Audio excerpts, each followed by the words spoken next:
This podcast is sponsored by ebookit.com, self-publishing solutions for the independent author and small press. Visit us today at ebookit.com. Welcome to the Toastmasters podcast, the official podcast of Toastmasters International. Hello, everybody. This is Greg Gazin. And I'm Ryan Levesque.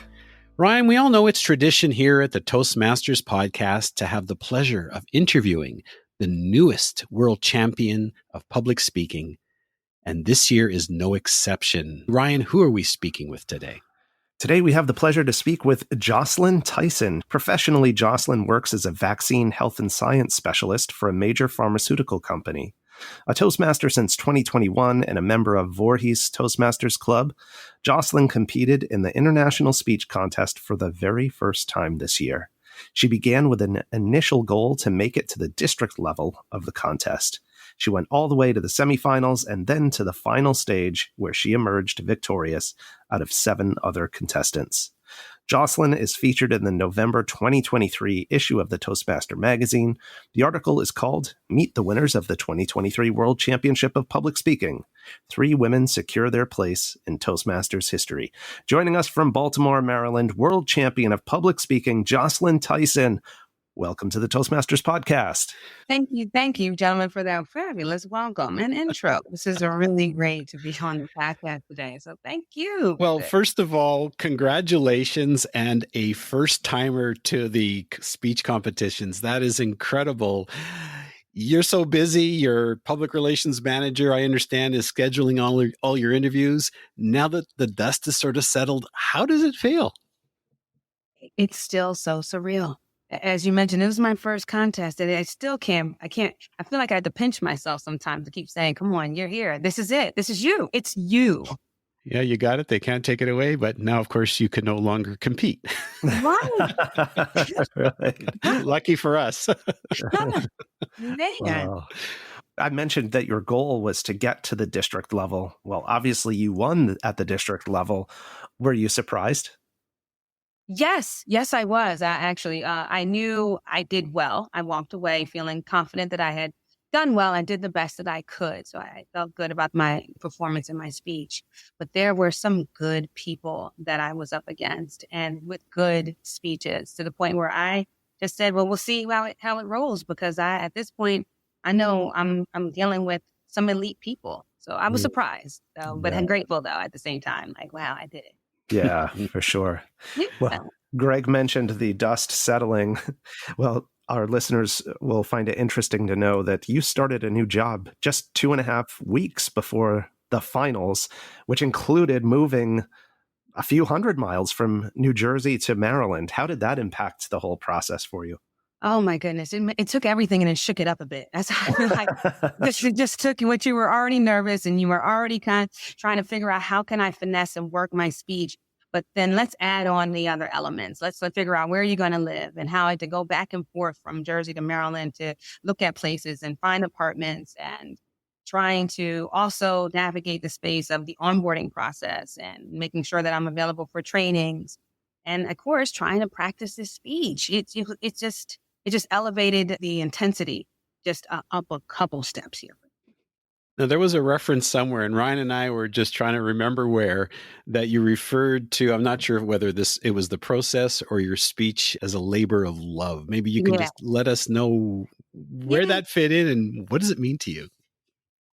To me, I referred to definitely the speech, because as mentioned, when I was back and forth to Maryland and New Jersey, I would try to log into some of these meetings with some of these fellow clubs and the clubs that I reached out to. And these were people that I had met, of course, during the district, and talking to them, and some of the people that I was up against in particular. Like, I know that they had said, sure, I'll listen to your speech. And thank you for the win, but would you mind me taking this speech to you as I'm getting ready? Could I practice with you? And so I put it out there to fellow Toastmasters, to fellow clubs in my area, wherever they were willing to, some of the ones I had connections with, and gave me a chance to do my speech. And they came back with feedback. Well, you should do this, try that, or change this. Your tone was here. And I got to kind of tweak it and work collectively with it. And so I feel as though it was a compilation of everybody that was somehow involved in their own way or not. And even if it wasn't that I took their advice, I listened to maybe what they said, and whether or not I used it, it just wind up being something where I feel like we labored together for it in a way. It takes a village to win a speech contest. Yes, it did. Yes, for me it did. Yes. I'm just curious, Jocelyn. Quite often we get feedback, and sometimes we're not sure whether we want to incorporate it or not incorporate it. Doing this for the first time, did you struggle a little with that? I did. I was willing to take feedback because it was the first time. I think because it was, I didn't know where to go. I didn't know how to kind of build it. I knew that I wanted it to touch almost everybody. So I was willing to hear from people saying, okay, incorporate that. One snippet was, for the speech, I was a triathlon. When I gave the speech initially, I didn't break down what a triathlon was until I went and took it to a Toastmasters group. And they said, look, maybe not everyone knows what a triathlon is. Be sure to incorporate that. And I said, oh, you're sure? We'll put that in there. Swim, bike, run. And it was just a matter of a couple of sentences, but it allowed for more people to go, okay, if I don't know what a triathlon is, I knew what swimming is. I know what biking could be. And of course, we know running. So it allowed for at least those loose ends to get tied up that I may not have looked into had it not been for reaching out to almost as many people as I could in that little short time frame. The challenge of taking on this triathlon is right at the heart of your speech. And if I have this right, you shared that you hated running, you hadn't done much bike riding, and you didn't even know how to swim when you chose to take on a triathlon. Given all of that, what made you want to take this challenge on for yourself? I was hitting a milestone birthday. I am massively athletic, I think, by some definition. And I wanted to do something. It was midst of the pandemic. You can't go out, really. You can't have parties. You really weren't doing all that. And I wanted something as a marker that would give me that feeling that I accomplished something great. And it truly was a bucket list item. And so I decided, you know what? Let's do it. Let's get this swim thing under control. You can do this. Just go ahead, go for it. I am starting to take lessons. And I did. I had actually started to take a few lessons before I had signed up. And I said, why don't you push yourself? Sign up for a triathlon. This way it's do or die. Make it worth it. Sometimes you need that final test, at least something to strive for that you can use, I guess, a goalpost. So you can say, okay, I have to get at least this good. So I want to be at least some type of good for my birthday, which I knew was coming up. And so that's why it wanted to be something that I could really sink my teeth into and mark it as a win and just an accomplishment. So it truly was. You mentioned that you made some changes based on some feedback. And sometimes we'll hear from world champions that based on feedback they get, the speech that they end with looks almost nothing like the first speech that they started with. Can you tell us a little bit about the evolution of your winning speech? And what did it look like earlier on? Did you make real significant changes to it? I do believe I did. I started to realize what could resonate better. But yes, so I think it did change. The ending changed because that's what I couldn't figure out. And I did have a title. I didn't have a title for the longest. And it took me a while to pull it together. And I was asking people, what are your thoughts? What should I do for a title? And at the time, I didn't have You Been There in there. And Have You Been There had added towards the end. And that's when I incorporated in each kind of moment during the race where it was this moment where you're making a decision. Because all those things happen. But at those moments, that's when I said, I need to make something resonate at this moment. Have you been there? And when I got advice, that was different. Have you been there? And when you had to decide to quit something or now you're going to keep going because you got too far in, have you been there? So that started to be some of those things that I started to, that wasn't in the beginning at all. And that wasn't there. And in the end, as mentioned, trying to pine and pull it all together because I had learned so much from that race. I think I had like 3 things I wanted to end with, but I said, no, it's too much. It's too much. I know you learned a lot, but you got 7 minutes. It's down to 1. People can sink their teeth into 1.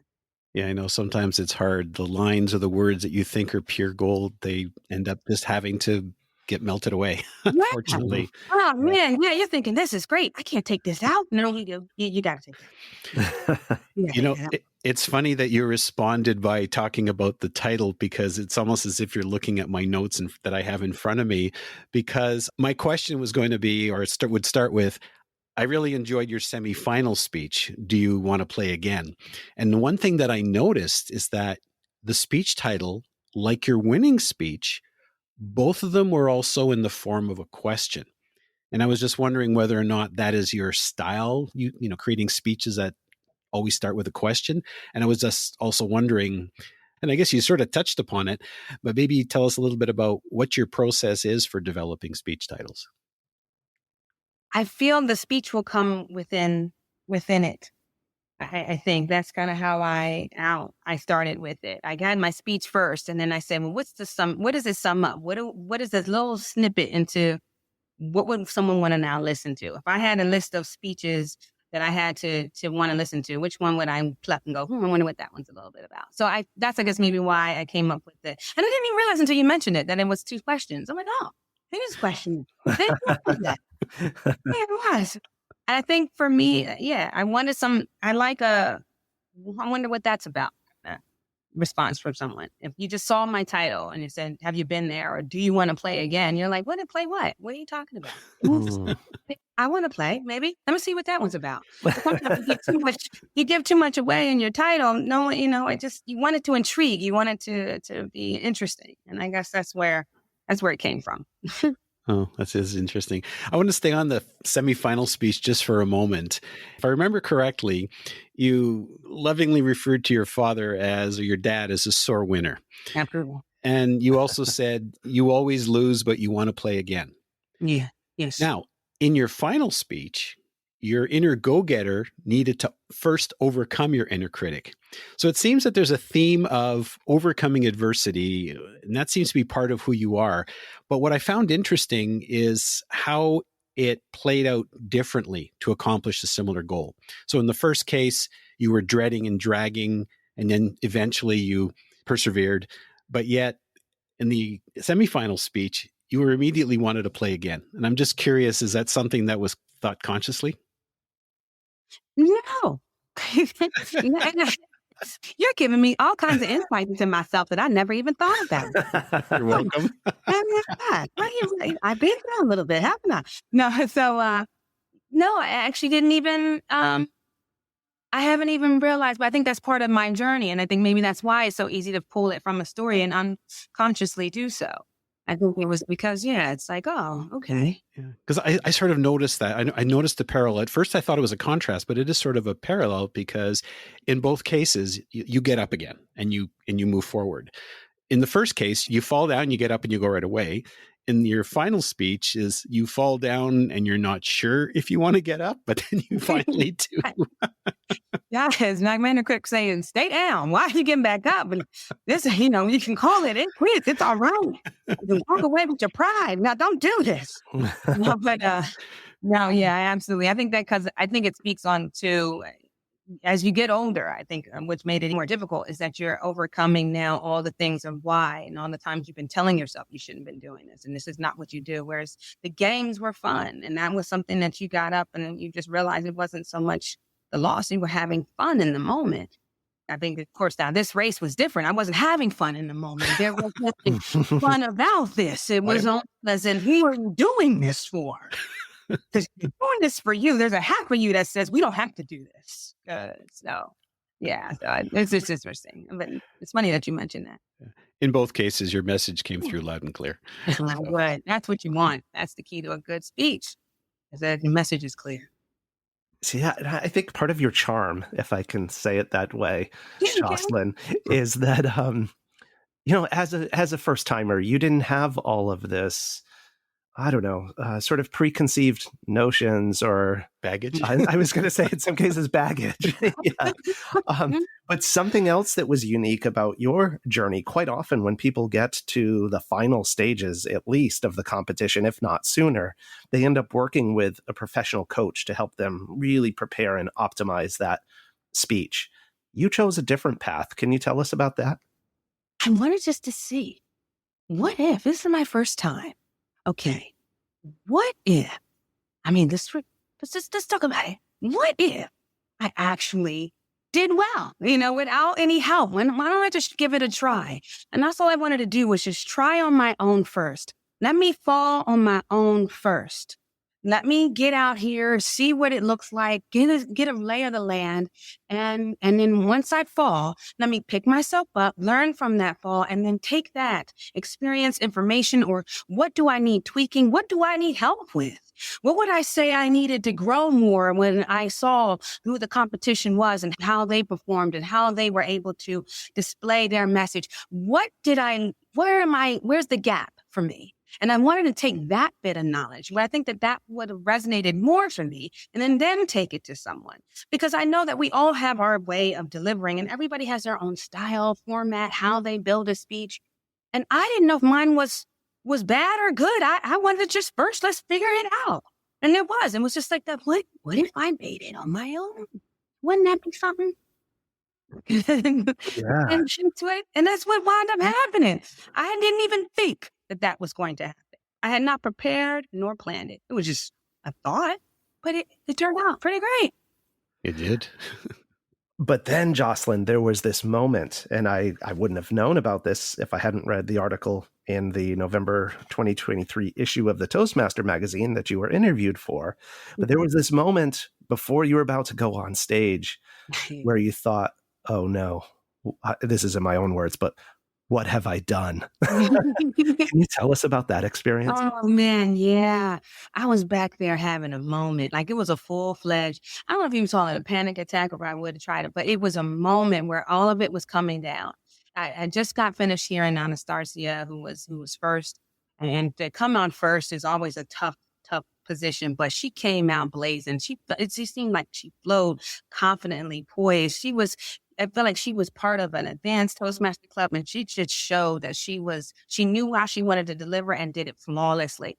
Then Miriam steps up there, and man, she had a grace and a flair, all unique to her own. And she's told a story that was so heartfelt. And I think in the midst of her story, it's when I said, I don't know if I need to, how am I here? How am I here? How did I get here? I wasn't supposed to be here. This is supposed to just make me to district. It's happening. And then I could feel it. I could feel my heart racing, and everything was getting nervous, and I could see it all pacing, and it was all coming up to this moment. And then and I could see that one of the people in the back, to this day, I want to say, I'm not sure. She reached over, she looked at me, and she just held my hand, and she could see. And she just said, breathe. Okay? Breathe. And I knew, I was like, okay. And I remember telling myself, you're here. You got here. Come on, girl. Whatever it is, get out there and you're going to do it. You're going to be okay. Let's go. All right. Let's go. But I remember, I remember that. Oh, so much. It was so much. My thoughts of going it out on your own, this is like going out with a little bit of a safety net, because you're thinking it's like climbing a mountain and you're getting just almost up to the summit and you just slide right back down again. I mean, you now have to go back again through club, area, division, district, semifinals, and then the finals. Yeah. Wow. But you did it. I did. Yeah. You dared greatly, and it paid off. Yeah. And you had a lot of help along the way. Yeah. I did. Some really great people that I got to meet, get to juice. Of course, my mentor was there for me. Yeah. Can you tell us about your mentor? I would love to know about it. My mentor is Rhonda Young of District 38. And she's fabulous. I remember when I went to my club the first time and they said we could have a mentor. And I remember thinking, oh, she's so poised. I want her to be my mentor. And I liked her as a mentor because the way she helped me, it was more so listening to what speaks to me. And it wasn't like she pushed me in the sense of, this is what you need to do. That's what you need to do. It was almost as if like, you need to listen to yourself. You need to know what resonates with you. I want you to make, whatever edits and cuts you make, it needs to be something that you feel is appropriate. She would give me her opinion, rightfully so, but it was allowed for me to now say, okay, you have what it takes. And it was almost like she was like a cheerleader in that regard. It wasn't so much that she worked and we worked our speeches. She allowed me to write my speech. And every time I would say, okay, I think I'm ready. I want to bring this one to you. and she would be willing there and listen and hear me out. I changed it one time, the ending completely. And I remember, even the beginning, I think I took it to a group of non-Toastmasters and they weren't keen on it. They changed up some things and then I completely almost changed it. And then when I brought it to my mentor, she said, "What are you doing? What is this? Where's the first one? I think you need to go back to the first one. If you want to tweak it again, but don't take it all around." And I remember thinking, okay, you might be right. Okay, you're right. And I trusted her to know that wasn't the right direction. Let me go back and let me tweak it the way I need to. So yeah, I trust her, and she's been great in this whole process. Yeah, mentors are wonderful in Toastmasters. I mean, they're there for you, and then they create a significant impact on your lives. And then, of course, as time passes and you gain that experience, then you give it back. Absolutely. I mean, pay it forward. I do think that most people in Toastmasters, I think it would be beneficial to get a mentor. I know we like to think that we know best, but I think it's best to have that just another voice, another opinion, and then honestly reach out to your mentor and tell them what you need from them. Because sometimes they may not know that you're thinking one thing or another thing.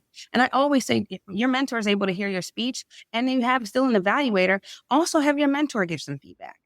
You have expressed to them how you want to grow, how you want to have some tweaking. I want to work on my vocal variety. True, your evaluators will do so, especially if it's in that part of your pathway, but always have a little bit of help from your mentor in helping to guide you and to help mold and build and work on. I think it's a must. Absolutely. And before you get a mentor, you first have to make sure that you're a Toastmaster. So on that note, I'm curious, Jocelyn, how did you start out? What brought you into Toastmasters? I was always intrigued about public speaking. And as a pharmacist, I am, of course, a pharmacist is my career path and by trade. And I had those opportunities to speak to people, but not as often to speak in large crowds. And I wanted to have a moment, and I was thinking, you know what, I would love to start to speak in have a venue to speak to people with. And so I figured that Toastmasters sounds like that safe space. And I remember telling people I toured other clubs trying to find that right one. And I stumbled across Voorhees Toastmasters because it was perfect on my way home from work. And from that point on, I liked the setting. I liked the diversity of the club. I liked how it was all different levels. And I just liked the feeling and the warmthness that the club offered. So and I said, this is it. I'm going to lock into this group and this Toastmasters thing I'm going to see how it goes. That's beautiful. You're now on an incredible journey. And quite often we love to ask, because it's usually a whirlwind for the world champ. Just after the convention happens and they get the crown and the trophy, it just, it can go in so many different directions. And we often ask what's next for the world champ. But I know that when Mark Brown, world champion of 1995, asked you that question, I think post competition, you answered, grow. Yeah. What do you mean by that? Grow. I'm only 2 years into Toastmasters. I'm still completing my first pathway. I want to become a DTM. I want to still grow in this space. I want to still learn how to write great speeches. I don't think it was a fluke. I do believe that it did take some time and some talent. However, I do want to make sure that I can finesse this and grow this space of public speaking to really hone in on the skill set that I may naturally have. So it seems like I think I naturally have it, but still to work and develop it and then be able to take it and then help others, teach others, whatever I can do. So I want to grow with it. There's something else that's unique to this year of the competition. This is only the second time in Toastmasters International history where the 3 winners of the World Championship of Public Speaking were all women. Mm-hmm. How important is that to you, or what does that mean or represent to you? I think it means to me, it's empowering in itself. It lets us know that, ladies, we have a seat at the table and we're not going anywhere. And that if anyone has inhibited you or told you couldn't do something because you don't look a certain way or you fit a certain part, that's not true. We can still do. And I think it's shown that the talent was selected and that it was women. And we could sit here at this year. We could show that women have a spot, first, second, and third. Beautiful. I remember watching the video of you competing. I think it was the part where you were talking about standing at the edge of the lake and facing the prospect of diving into this dark, cloudy, murky water. And as you were sharing on the stage, I noticed your physicality and your energy just got really, really amped up. And I wondered in that moment if you might also be like diverting some of the nervous energy that you were feeling as a competitor and using that to sort of fuel your performance on stage. Was that something you were conscious of or that you were doing, or is that just my imagination? No, and I think that that's pretty good. I mean, that would be great if I was constantly, I don't think I constantly thought about it. That'd have been great, a way to just kind of diffuse that. But I think it helped me to say, get into the story. And I remember thinking, be there. Remember that day. Because this story was not made up. No. I wish it was. But it was truly, I was there. I was on the bank of that lake. I can still see the music and hear the music playing in the background, all the people standing up, the whole thing lined up. And I remember thinking, like, get into this story, show them, and then just be in the moment and kind of show them the story, tell them the story, let them be there with you. And that's where I allowed myself, and that's how I typically tell stories. Because actually, when I came back from that triathlon, I came home, and at the time, my lungs were on fire. They were on fire for like weeks. And we got this frog voice now, and I'm coming home, and I remember going to my mom's and telling her about it. She said, "How did it go?" I said, "How did it go? I'm lucky to be alive. What happened?" And so as I'm telling her the story, she's cracking up. Tears are coming down and she's laughing at my pain. But at the same time, too, it's like I remember just fully giving her all the story. And of course, I had more colorful language. I had a little bit more things that went on. But I remember saying to myself, this is a story. You got to tell it kind of how you told your mom, because you were fully there and wanting her to be there and wanting everybody to be there in that moment. And so that's what I wanted to convey at that time. So and that's when I started to tell myself, relax, you're telling your story. I think there's such a key there in what you just said, to tell it the way you told your mom, to be able to be that level of expressive on stage when we think, oh, we have to like be the speaker and be the certain way. I love that was the cue you gave yourself. Yeah. This is definitely Toastmasters Olympic gold. And folks, if you've enjoyed this episode as much as we have and you found it gold, you can find the Toastmasters podcast at toastmasterspodcast.com, toastmasters.org, Google, Apple, Spotify, and anywhere you get your podcasts. Ryan? So Jocelyn, before we let you go, I'd love to ask, how do you think you will end up using this title, this elevated status in the Toastmasters community, to give back? And on the backside of that, I know that there are going to be Toastmasters around the world, districts wanting to bring you in to speak. What's the best way for them to get in touch to make that happen? Absolutely. For me, I think this space I'm going to use this as best I can. Again, as much as to grow and to get the experiences, to try and see new things and meet new people and have that experience with different clubs, different districts. And I think that's going to be really great. I'm excited for that. I'm excited for the connections and the people reaching out and having the moments to speak and having to speak in front of people again and just hopefully sending a positive message. One of, in this case, like my triathlon, which is overcoming those inner critics and, pushing for that inner go-getter, or the ones that I did in my semifinal, which is play again, and that you'll have moments of failure, but you can keep at it, and just help to inspire as I go along in this place. So I'm excited for that, and hopefully I can continue to use that and develop and get better and have more speeches, because I got a couple in here, my little box of speeches that I'm ready to kind of give and to deliver more. So I'm excited for that. In terms of connecting to me, I would say you can always reach out on me on LinkedIn, which is Jocelyn B. Tyson. And then we'll see PharmD, which I have my doctorate in pharmacy. You will see that in there. Of course, my photo. And then also to my PR rep. And that's going to be at PR@TM T as in Tom, M as in Mary, district38.org. Perfect. And just a reminder, if you haven't already, be sure to check out the article in the November 2023 issue of the Toastmaster magazine featuring Jocelyn. It's called, once again, Meet the Winners of the 2023 World Championship of Public Speaking. Jocelyn Tyson, 2023 World Champion of Public Speaking, thank you so much for coming on the show and sharing your story with us today. Thank you for having me on. Appreciate it.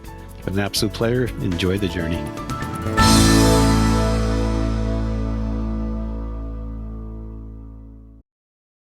Ever imagined a book written just for you? Introducing Books.ai. We're not just another bookstore, we're the future of reading.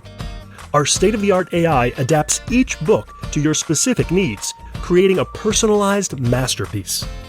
Visit Books.ai now, that's POOKS.ai, and use the promotion code SPOTIFY for a whopping 50% off. Books.ai, your personalized book awaits.